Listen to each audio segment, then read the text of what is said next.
Tell me a bit about your organisation, because I'm absolutely blown away by it. We started Friends of Chicago Animal Care and Control about 20 years ago. It's a support organization for the city shelter. The city shelter is a department. It was founded basically to get nuisance animals off the street. In recent years, people have fought to make it more than basically a disposal unit, and we're part of that effort. We started out 20 years ago by helping them out with equipment that they needed, washers and dryers, autoclaves to sterilize equipment, all that kind of stuff that the city just didn't have the budget for. As time progressed, we did other things. We started a foster program because they asked us to. They didn't have the manpower to do that here themselves. Just last year, we started the after-hours crisis care program. They have a beautiful medical facility now here, but they only have, right now, 2 doctors on staff. They come in at 11 in the morning, they're gone at 7 p.m. The animal control officers, they stay on duty until about 10:30 at night.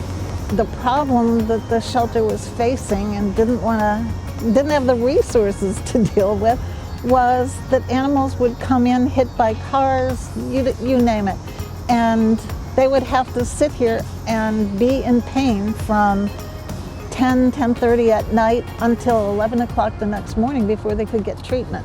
The idea, which came out of the director of Animal Care and Control, was to have us provide emergency medical care at a private clinic, stabilize those animals overnight, and then bring them to the shelter for any surgery they need the next day.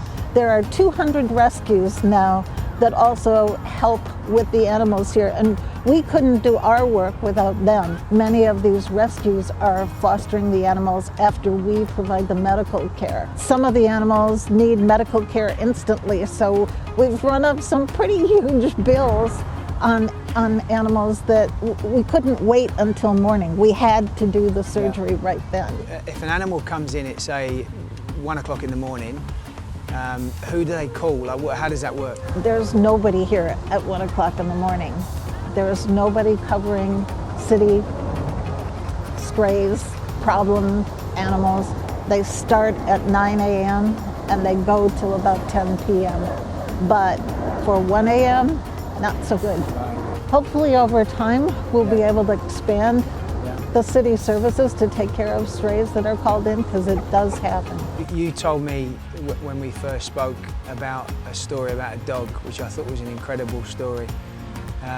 You could probably tell it better than me, but it's okay. But I'm really interested because it's an amazing story. But like, how the dog's doing well now, and but tell us about that dog. 2 brothers were beating on each other with pipes, and neighbors called because they were afraid somebody was going to get seriously hurt.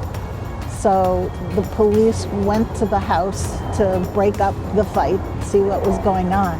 Well, the family dog came out at the same time that the police were walking in with guns drawn, and the dog attacked the policeman. They shot at the dog. Oddly enough, they did not kill the dog. The bullet hit the dog in her right eye. She ran down the street, and one of the policemen ran after her to stop her until they could call in help. I ran over there to see the dogs. She had blood dribbling down from the eye, but she didn't look that horrible. But the bullet was lodged in the side of her face after it went through her eye. Spot was not stabilized overnight necessarily. She required more treatment. She came back here and was picked up by a rescue to foster and to do more surgery on her face. What's the biggest thing that you need to help? So okay, and where does that go towards? Like, what specifically is that going to help? How's it going to help?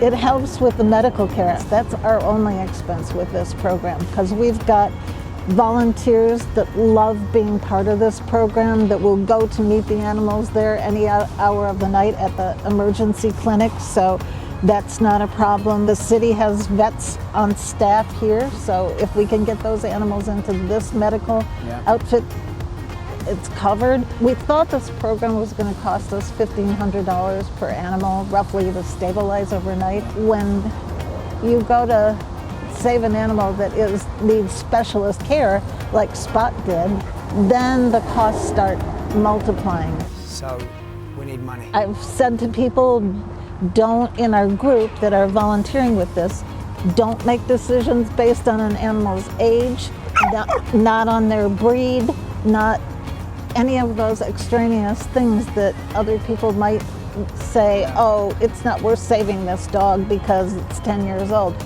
Nope, man. We don't let that interfere. If we can give that dog or cat another few years, let's do it. It's a real, honestly, it's an honour to be to meet you, and if we can help, we are going to help. But we want to try and do as much as we can so you can save as many animals as possible.